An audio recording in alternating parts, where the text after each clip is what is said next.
पिछले भाग में आपने देखा कि नागिन को पकड़ने के लिए जगीरा की चाल फ्लॉप हो जाती है। वहीं उधर साहिल का मन सलोनी को लेकर कुछ अलग सोचने लगा था, मगर हर कहानी के आगे बढ़ते समय कुछ तो राज सामने आते ही हैं। साहिल भी ऐसा ही एक राज छुपाया था। वो क्या था, अब देखिए आगे।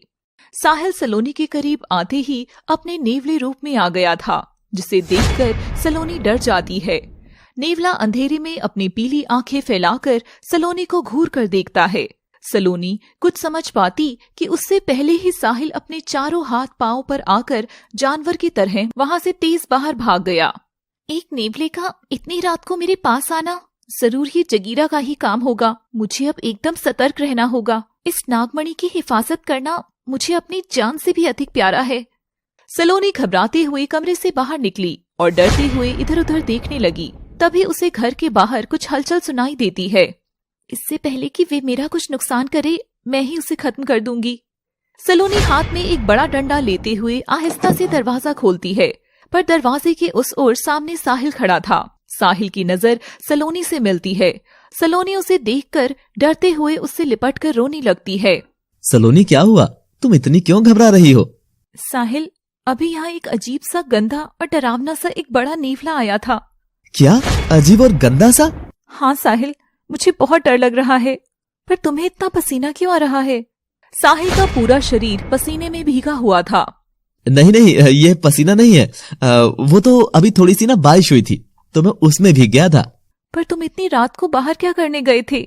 वो मैं जलाने के लिए ना लकड़ियां लेने गया था। चलो सलोनी, मैं अब सोने जा रहा हूँ। अब जाओ, जाकर तुम भी सो जाओ। साहिल सलोनी को सोने के लिए कह देता है और वो सोने चला जाता है, मगर सलोनी वहीं खड़ी थी। साहिल के जाने के बाद वह घर के बाहर खड़ी होती है और इधर उधर देखती है। फिर जमीन की मिट्टी छूकर देखती है। ये तो एकदम सूखी है। अगर बारिश हुई थी तो जमीन गीली होनी चाहिए थी ना, और ना ही साहिल के हाथ में जलाने के लिए लकड़ियां थी। साहिल ने आखिर झूठ क्यों बोला? कहीं ये भी तो जगीरा के साथ शामिल नहीं है? मुझे अब थोड़ा संभल कर रहना होगा। सलोनी ये सोचते हुए सोने चली जाती है।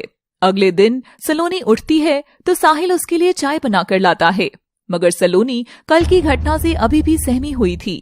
सलोनी, तुम कहाँ खो गई हो? अरे बाबा, वो बस नेवला ही तो था। वैसे भी जंगल में तो ये जानवर यूं ही घूमते रहते हैं। हाँ साहिल, मैं जानती हूँ, मगर बचपन से ही मुझे नेवले से डर लगता है।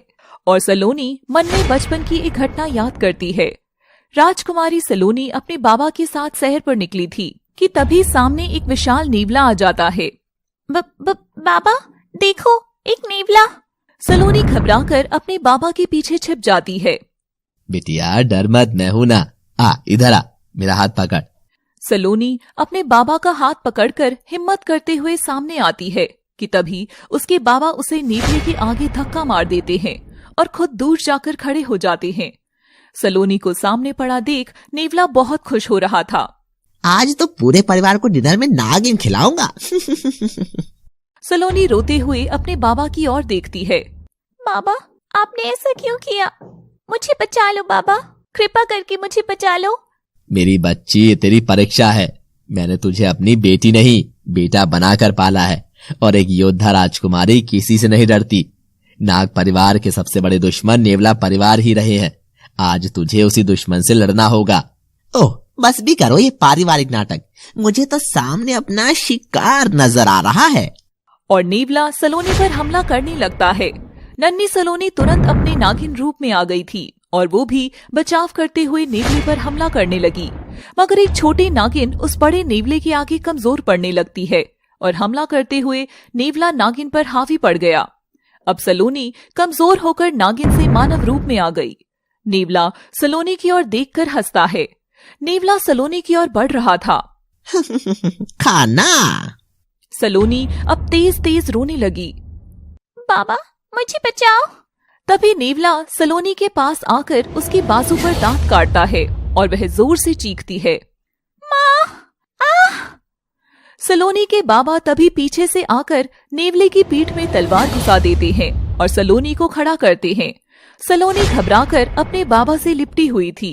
नेवला जमीन पर पड़ा पड़ा तड़प रहा था। मैं तुम्हें छोड़ूंगा नहीं, छोड़ूंगा नहीं। वह छिपकर बगल से छोटी छोटी आंखों से नेवले का डरावना चेहरा देख रही थी। तब से ही सलोनी के मन में नेवला जानवर से ही डर बैठ गया। साहिल सलोनी के चेहरे के आगे हाथ हिलाता है। अरे मैडम, कहाँ खो गई आप? सलोनी ख्यालों से बाहर आती है, पर वह साहिल को सच नहीं बताती। कुछ नहीं, बस साहिल दरवाजे खिड़की वगैरह सब बंद रखा करो, घर में फिर से नेवला ना आ जाए। अच्छा जी, ठीक है। और कुछ मैडम? सलोनी साहिल के करीब जाकर उसके हाथ पर अपना हाथ रखती है और मुस्कुराती है। नहीं साहिल। सलोनी फिर से करीब आते हैं। उसे दोबारा झटका लगता है। मैं समझ गया हूँ कि सलोनी में कुछ तो ऐसा है जो मुझे मेरे असली रूप में लाने पर मजबूर करता है। इससे पहले कि वो मुझे नेवला बनता देखे, मुझे यहाँ से हटना होगा। साहिल तुरंत वहां से हटता है और भागकर कमरे में जाकर दरवाजा बंद कर लेता है। साहिल, क्या हुआ? सब ठीक तो है ना? वो सब ठीक नहीं है सलोनी, लगता है मेरा पेट खराब हो गया है। ये सुनकर सलोनी को हंसी आ जाती है। ठीक है बाबा, मैं तुम्हारे लिए कुछ हल्का बना देती हूँ। और सलोनी वहां से चली जाती है। साहिल दरवाजे की दूसरी ओर कान लगाकर खड़ा था और वह सलोनी के जाते ही आईने के सामने आकर नेवला बन जाता है। उसकी आंखों में आंसू थे। वो अलमारी से एक फोटो निकालकर उसे देखकर रोता है। जल्दी ही सब ठीक हो जाएगा माँ बाबा। साहिल मानव रूप में आकर बाहर आता है और देखता है कि सलोनी ने खिचड़ी बनाई हुई है। खिचड़ी? छी, मैं तो नहीं खाऊंगा ये मरीजों का खाना। सलोनी साहिल का हाथ पकड़कर उसे जबरदस्ती बैठाती है और उसे अपने हाथों से खिचड़ी खिलाने लगती है। साहिल के पास बचने का कोई बहाना नहीं होता। ऐसा लग रहा है कि जैसे तुम मेरी बीवी हो और अपनी मनमानी कर रही हो। ये सुनकर सलोनी शर्मा गई। दोनों लोग उस घर में एक अच्छे दोस्त की तरह रहने लगे थे और समय के साथ साहिल ने भी सलोनी से पैसे मांगने का लालच बंद कर दिया था। उधर जगीरा ने अपनी चाल चल दी थी। वो चाल क्या थी, इस बार जगीरा खुद भी नहीं जानता था। भैंसा जंगल की ओर रेंगता हुआ जा रहा था। तभी उसे पता चलता है कि नागिन कौन से घर में है। भैंसा मानव रूप ले लेता है। अब आएगा मजा। साहिल, घर में लगभग सारा राशन खत्म हो गया है। मैं अभी जाकर लेकर आता हूँ मालकिन। जल्दी जाओ। साहिल बैग लेकर जंगल से बाहर निकलने लगा। तभी जैसे जैसे वह चल रहा था, उसे लग रहा था जैसे कोई उसका पीछा कर रहा हो। साहिल मुड़कर देखता है, मगर उसके पीछे उसे कोई नजर नहीं आता। तभी साहिल आगे बढ़ने लगा। कुछ देर बाद सलोनी के घर की घंटी बजती है। अब कौन आया होगा घर पे? साहिल भी नहीं है। ऐसे में दरवाजा खोलना सही होगा क्या? और सलोनी घबराते हुए दरवाजा खोलती है। तुम यहाँ? सलोनी सामने देखकर एकदम चौंक जाती है। सामने साहिल ही खड़ा था, जिसका शरीर एकदम जख्मी हो रहा था। साहिल सलोनी के हाथ में राशन का बैग थमाता है और तभी लड़खड़ा जाता है। साहिल, ये क्या हुआ तुम्हें? आओ, अंदर आओ, बैठो यहाँ पर। आखिर किसने किया ये सब? सलोनी, पता नहीं, मैं जंगल की दूसरी ओर था और मुझे ऐसा लग रहा था कि जैसे कोई मेरा बार बार पीछा कर रहा है। और जैसे ही मैंने पलट कर देखा, अचानक से वहां दूर से एक भयानक सा भैंसा दौड़ता हुआ मेरी ओर आया और उसने मुझ पर बिना सोचे समझे हमला कर दिया। भैंसे ने मुझे सींग से उठाया और पटक दिया, फिर उठाया, फिर पटका। मैं बचने की कोशिश करता रहा, मगर वो बहुत फुर्तीला और ताकतवर भी था। उससे बचने के लिए मैं पेड़ पर चढ़ गया। फिर उसने मेरे नीचे आने का इंतजार किया और कुछ देर बाद वो वहां से चला गया। उसके जाने के बाद मैं नीचे उतरा और अपनी जान बचाकर वहां से भाग आया। पर सलोनी, मुझे ऐसा लग रहा था कि जैसे वो किसी पक्के इरादे से मुझ पर हमला कर रहा हो ना हो, ये जरूर उस जगीरा की ही चाल है। मेरी वजह से ये मासूम साहिल खतरे में पड़ गया। सलोनी साहिल को कमरे में सुलाकर उसकी मरहम पट्टी करती है और वहां से चली जाती है। साहिल जाती हुई सलोनी को नम आंखों से देख रहा था। सलोनी भी मुड़कर साहिल की ओर देखती है। रात का समय था। साहिल सलोनी के कमरे में जाता है और सलोनी को सोता हुआ देख उसका चेहरा निहारता है और उसके कमरे का दरवाजा बंद कर वो इधर उधर कुछ ढूंढने लगता है। कहाँ रखा है वो? मुझे मिल क्यों नहीं रहा? अचानक उसे सलोनी के कमरे का दरवाजा खुलने की आवाज आती है और वो तुरंत अपने कमरे में जाकर सोने का नाटक करता है। तभी सलोनी उसे सोता देखती है और उसका चेहरा सहलाती है।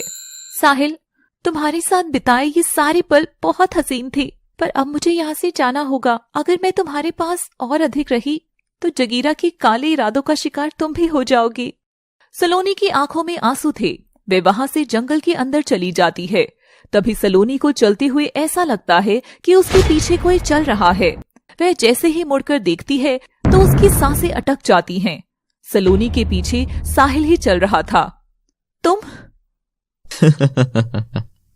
अब देखो इस खेल में कौन किसको धोखा दे रहा है और इस प्रेम कहानी का अंजाम नेवला लिखता है या नागिन, या दोनों ही जगीरा और कंचना के मोहरे बनकर ही रह जाएंगे।